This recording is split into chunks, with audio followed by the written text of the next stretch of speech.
There are places on the moon where sunlight has never reached since the solar system formed more than 4.5 billion years ago. These are the permanently shadowed craters at the moon's south pole. For decades, humanity could only observe these regions from a distance. But through India's Chandrayaan mission series, what has been discovered has fundamentally changed how we view the moon.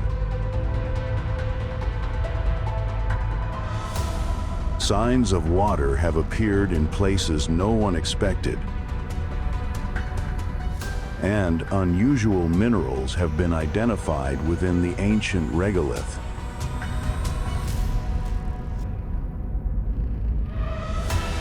Most importantly, beneath what seemed like dry, lifeless dust, there may exist millions of tons of water ice preserved for billions of years.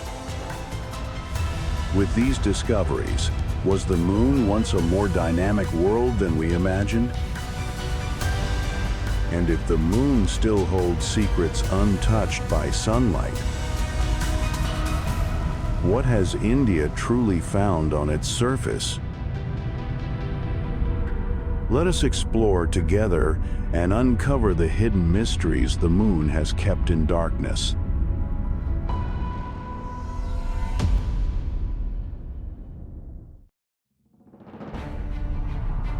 In 2008, when Chandrayaan-1 lifted off from its launch site in India and began its journey toward the moon, the mission was designed to observe the moon through the lens of 21st century science. Chandrayaan-1 entered a near-circular orbit around the moon at an altitude of about 200 kilometers, low enough to collect detailed data and high enough to survey the entire surface.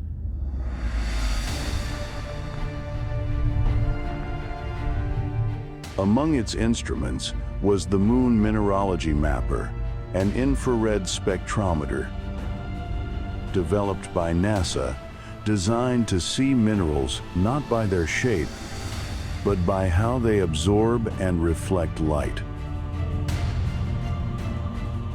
This instrument detected characteristic absorption bands of hydroxyl and mineral-bound water on a global scale.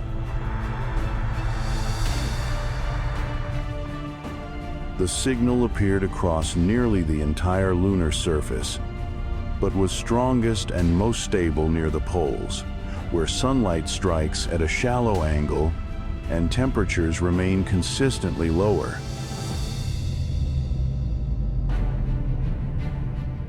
Before Chandrayaan-1, water on the moon existed largely as a hypothesis.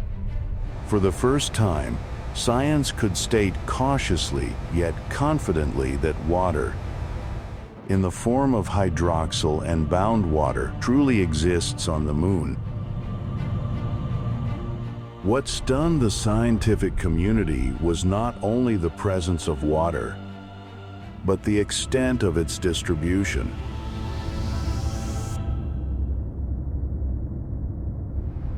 Absorption features were detected even near the lunar equator, where daytime temperatures can exceed 120 degrees Celsius. If water cannot persist long at such high temperatures, why did the signal remain?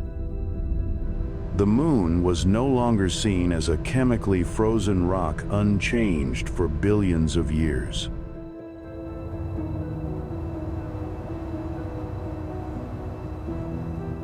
More importantly, when scientists compared data over time, they found that the intensity of the hydroxyl signal varied with the moon's day-night cycle.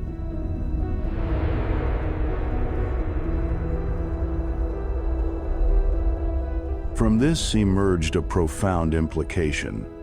If hydroxyl can form and persist directly on a surface exposed to intense radiation and extreme temperature swings, then the moon is no longer a waterless anomaly in the solar system.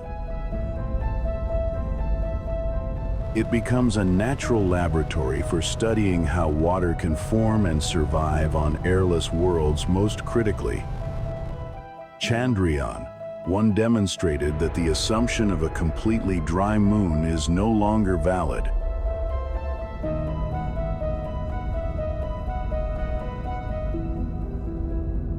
If water exists on the moon, even in such a fragile, bound form, then where does it come from? How is it created? And is that process still ongoing today?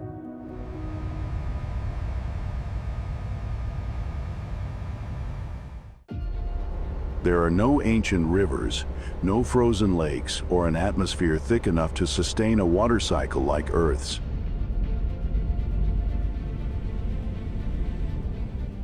The origin of lunar water cannot resemble any familiar story we already know. The answer comes from the space between the moon and the sun. The sun does more than emit light.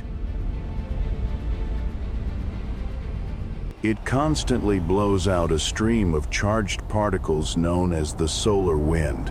This flow consists mainly of protons, essentially hydrogen ions, traveling at average speeds of about 400 to 800 kilometers per second.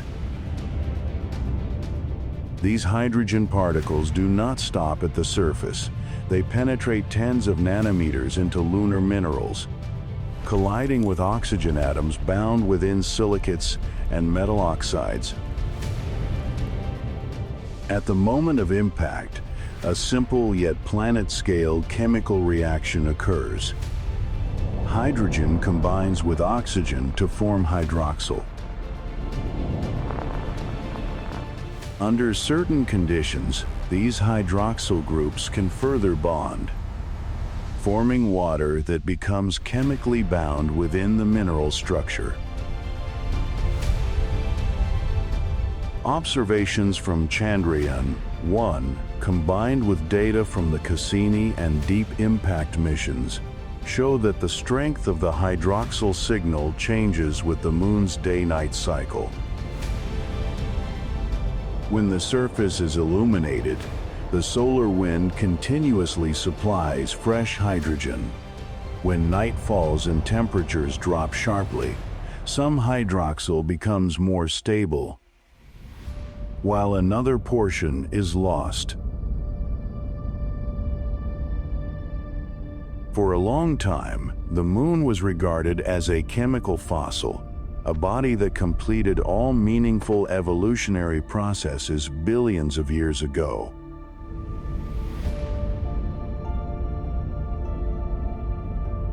Yet, even without plate tectonics or active volcanism, the moon continues to interact chemically with its surrounding space environment every single day.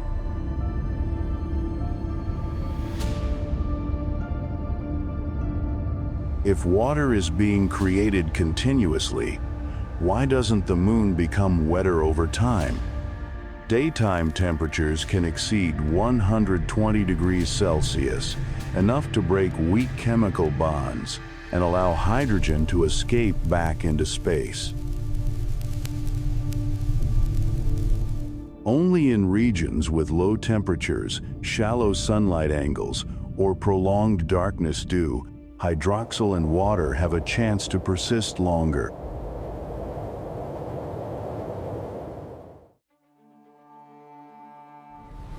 In 2019, Chandrayaan-2 was launched with a quiet but foundational objective: to see through the moon's surface using radar waves. In lunar orbit, Chandrayaan-2 carried a dual-frequency synthetic aperture radar, operating in both L-band and S-band. This marked the first time a lunar mission employed dual-frequency radar to probe subsurface structures at large scale.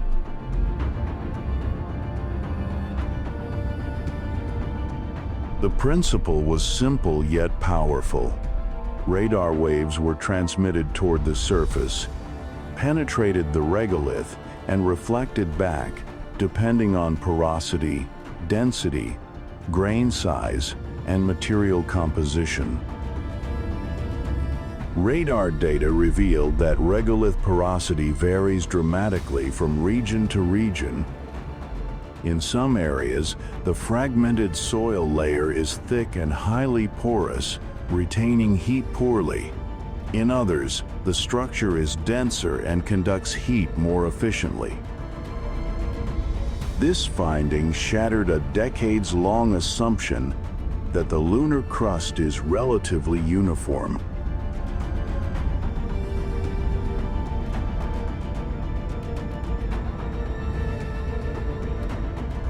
In reality, the regolith is not an even blanket, but a complex mosaic shaped by impact history, ancient lava flows, and uneven space weathering processes.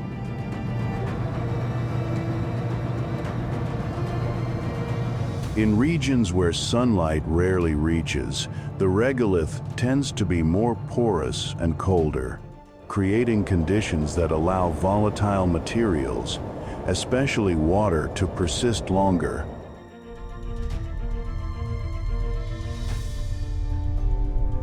But radar did more than reveal empty spaces. It exposed overlapping layers.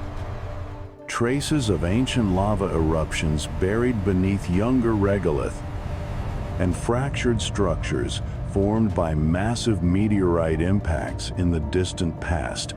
These layers tell a geological story far longer and richer than optical maps ever suggested. If subsurface structure is this complex, how does the moon's ability to retain heat and water change as a result?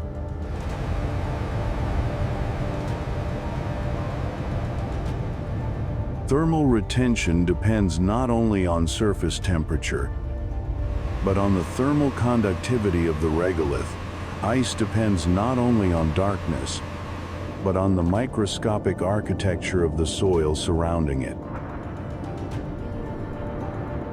Chandrayaan 2 therefore transformed lunar science, revealing the moon not as a barren rock with a few major landforms, but as a satellite world with a finely differentiated history, where each layer of material carries the imprint of a distinct evolutionary phase.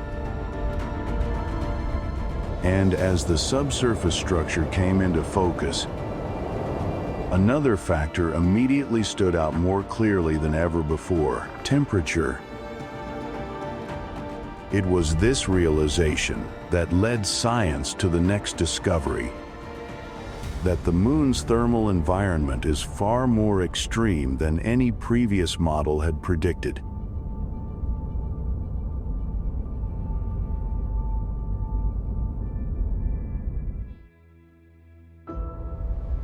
Previously, models estimated that temperatures in the South Polar region ranged from about -180 degrees Celsius to -200 degrees Celsius. When radar and thermal data were analyzed in detail, scientists discovered that temperature differences occur over extremely small distances. On the same slope, an area receiving indirect sunlight may be warm at around -150 degrees Celsius, while an adjacent region immersed in permanent darkness can plunge to as low as -230 degrees Celsius.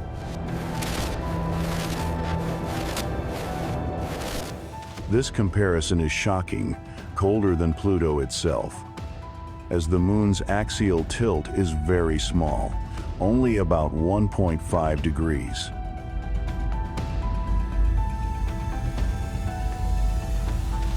As a result, near the poles, there are craters that sunlight has never reached for billions of years.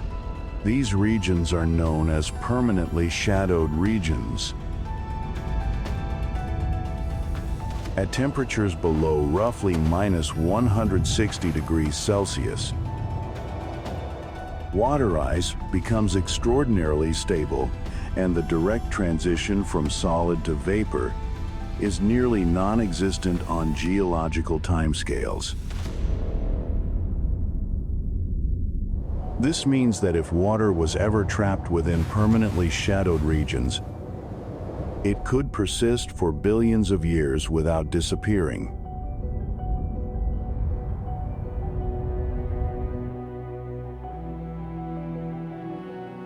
By contrast, in areas that are just a few tens of degrees warmer, water ice will gradually sublimate and escape into space.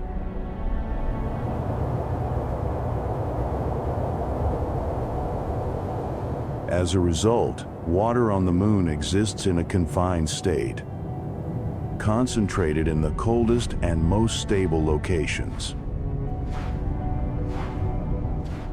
Extremely deep, cold pockets are interwoven with relatively warmer areas, creating a temperature map that resembles a maze. This explains why orbital water signals are often uneven and sometimes difficult to interpret.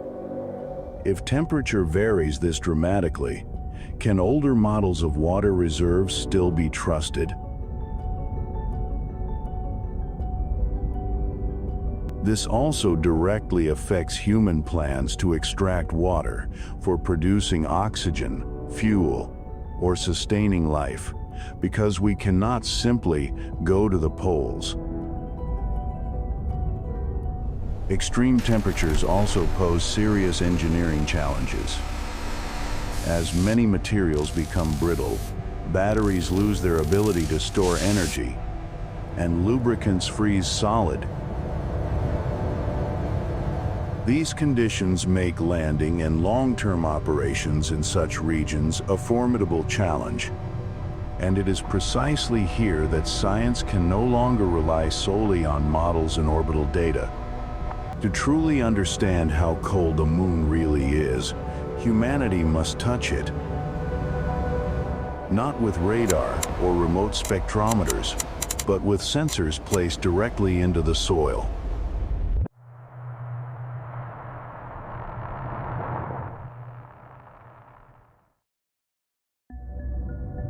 India's Chandrayaan-3 accomplished exactly that. On August 23, 2023, the Vikram lander touched down on the lunar surface at Shakti Point, a region located roughly 600 kilometers from the moon's geographic south pole.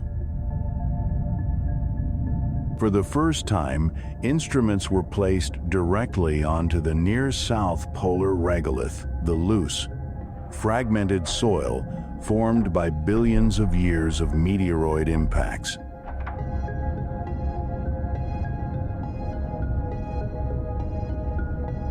Until then, all knowledge of regolith in this region had relied on radar data and inferred models.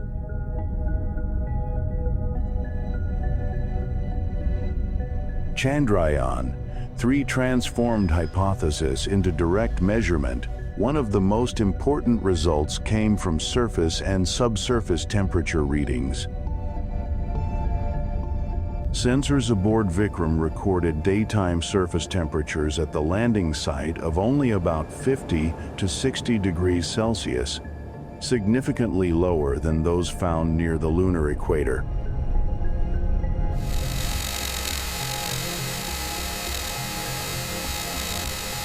Just a few centimeters below the surface, temperatures dropped rapidly, revealing the regolith's strong insulating properties. The mission also deployed the Pragyan rover, which conducted in situ chemical analysis of the soil. Two primary instruments were used: the alpha particle X-ray spectrometer, or APXS, and laser-induced breakdown spectroscopy, or LIBS. which determine elemental composition by analyzing X-ray emissions produced when alpha particles interact with soil samples.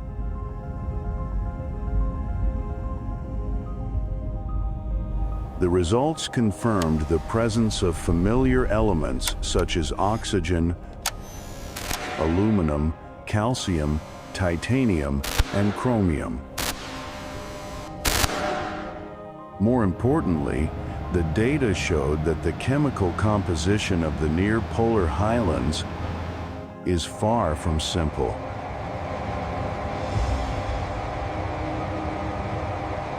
For years, the near-south polar region had been considered exceptionally risky, with steep terrain, low sunlight angles, and extreme thermal conditions.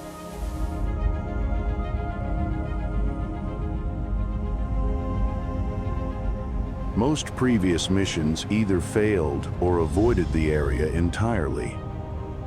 Chandrayaan-3 did not find flowing water, did not detect exposed ice, and did not deliver any sensational claims. Its true value lay elsewhere.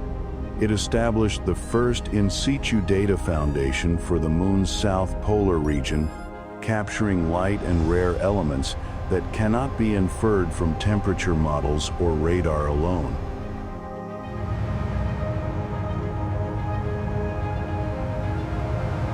And this is where the story turns toward its next discovery. One emerging directly from Planetary's on-site measurements. Sulfur, a subtle trace that may reshape how we understand the Moon's entire geological history.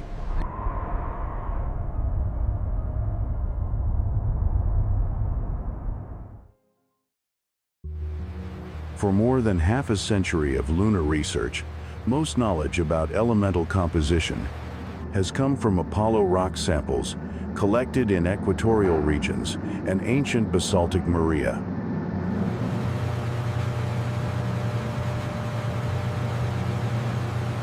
As the Planetary rover traveled roughly 100 meters around the Shakti Point landing site, it continuously conducted chemical composition measurements of the regolith, the surface soil layer.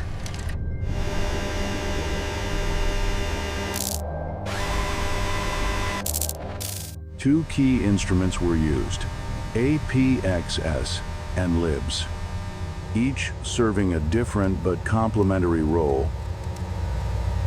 APXS determines the relative abundance of major elements by analyzing X-ray radiation emitted when alpha particles interact with the soil sample.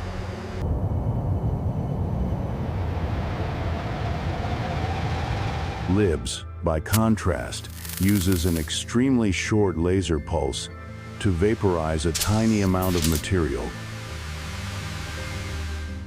and then analyzes the light spectrum emitted by the resulting plasma.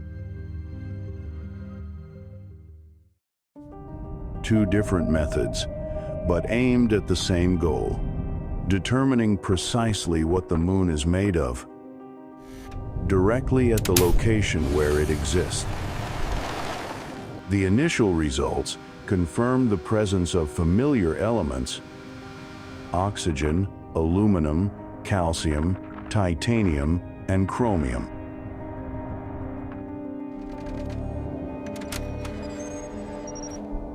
These elements are commonly found in silicate and oxide minerals, consistent with models of the Moon forming from oxygen-rich material.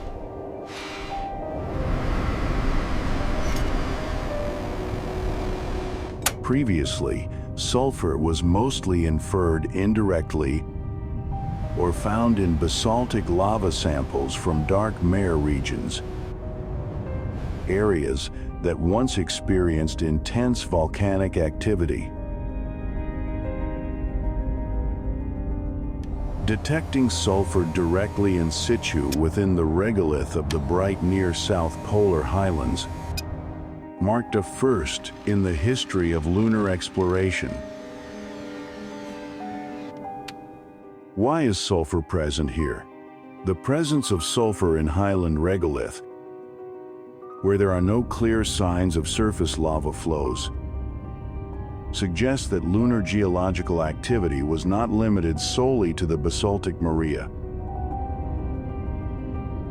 Sulfur signals were repeatedly recorded at multiple measurement points around the landing area. Oxygen is not only a major component of lunar minerals, but also a central element in the reactions that form hydroxyl and bound water detected from orbit. If near South Polar regolith contains sulfur and titanium in significant amounts, it could become an industrial resource in the future. More importantly, these data help assess whether humans could rely on local materials instead of depending entirely on supplies from Earth. If sulfur exists beyond ancient lava regions, it implies that the moon was once hotter, deeper, and geologically active for longer than older models allowed. The moon emerges not as a dead celestial body, but as a world that was once far more dynamic.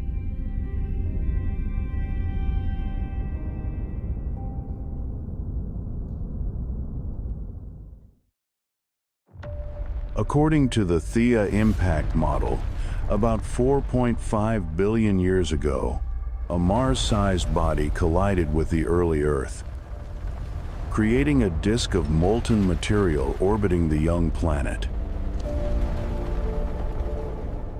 In its earliest phase, the moon was almost certainly a global magma ocean, with temperatures high enough to separate elements by density. In the classical model, this magma ocean cooled relatively quickly. Heavy minerals sank, lighter minerals floated, forming the feldspar-rich crust of the lunar highlands. After that, geological activity declined sharply, leaving only basaltic eruptions that created the dark lunar maria, which largely ended around 3 to 3.5 billion years ago. The discovery of sulfur in regions with no clear signs of surface lava suggests that material from deep within the moon was once transported to the surface, or at least redistributed on a global scale.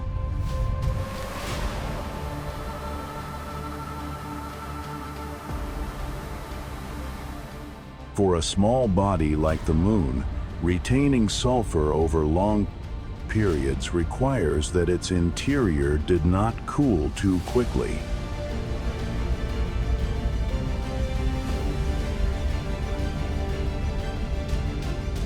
The moon may have retained internal heat for much longer, with subtle but persistent geological processes continuing for hundreds of millions, or even billions of years beyond earlier predictions.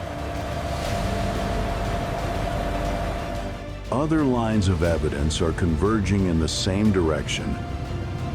Radar data from Chandrayaan show that subsurface structures are highly heterogeneous, with porosity and heat retention capacity varying strongly from region to region.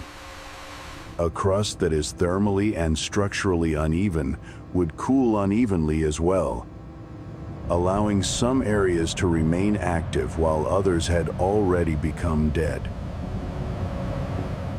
In addition, independent studies from other missions have suggested that some lunar lava flows may be younger than 2 billion years, far younger than the limits allowed by older models. This changes how we view lunar regolith.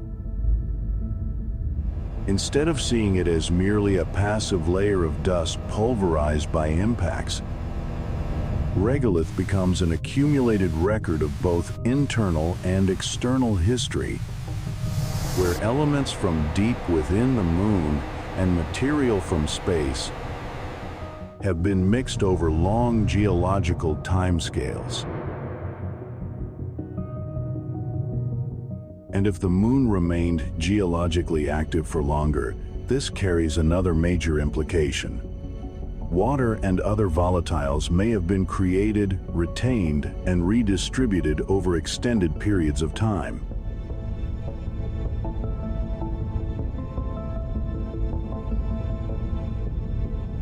If the moon was geologically active for longer, then properties such as temperature, regolith composition, and the stability of water ice cannot be treated as simple assumptions when humans plan to return.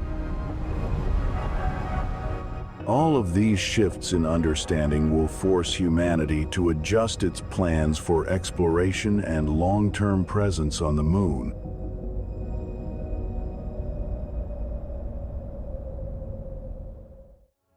First comes water. The discovery of hydroxyl and water ice does not mean that the moon has abundant, easily accessible water resources. This reality forces a fundamental shift in how lunar bases are planned, where base locations must first be selected based on geology and thermal conditions, with other factors adjusted afterward. A base located near water ice could save tens of tons of launch mass from Earth, because water is not only for drinking, but also for producing oxygen, hydrogen, and rocket fuel.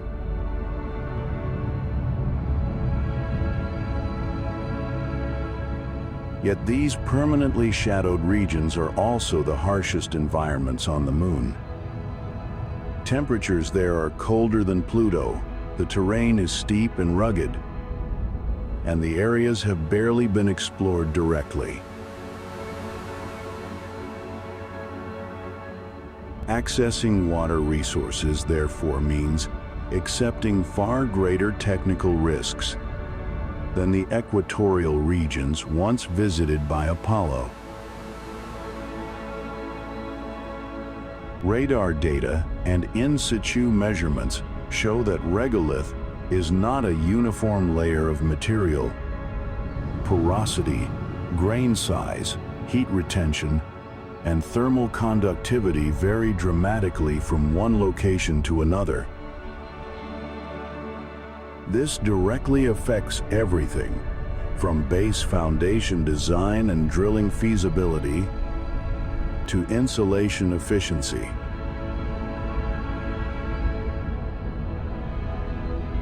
Temperature differences over very short distances, sometimes just tens of meters, can reach hundreds of degrees Celsius.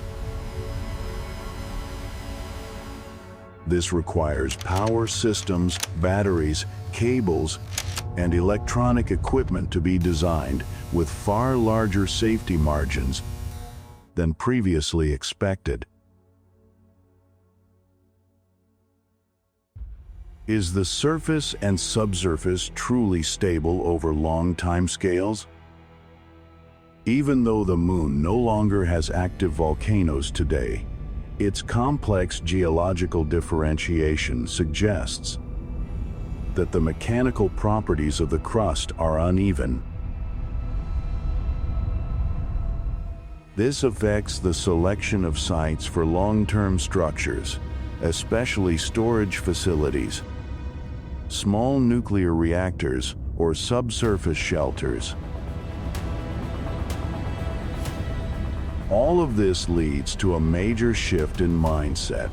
A strategy for long-term presence on the moon cannot be built on assumptions, but must be grounded in detailed geological data. Every meter of ground, every slope, every shadowed region must be carefully surveyed before humans arrive with the intention of staying. The moon is not just a destination, but a launch pad for deeper missions into the solar system. In that sense, what India has uncovered does not make lunar exploration easier.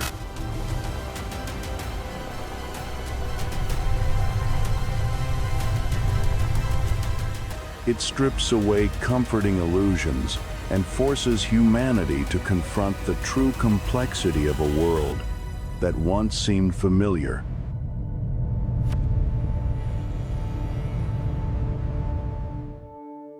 The discoveries from India's missions go far beyond physical measurements.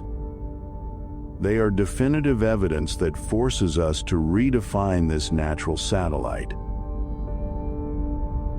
The confirmation of water molecules at the polar regions, along with the presence of strategically important elements in the surface soil, has formally overturned the theory of a dead and inert celestial body.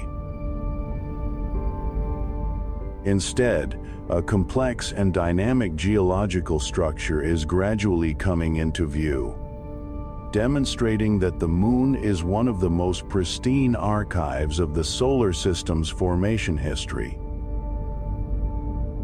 From the quiet discoveries of robotic landers, we now understand that the Moon is no longer a final destination, but a strategic launch pad for humanity's future journey deeper into the cosmos.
Thank you for staying with WUFO Space until the very end of this journey through the vast universe.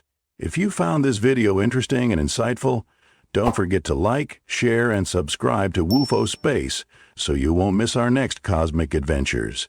Your support means the world to us and fuels our passion to keep exploring the wonders beyond.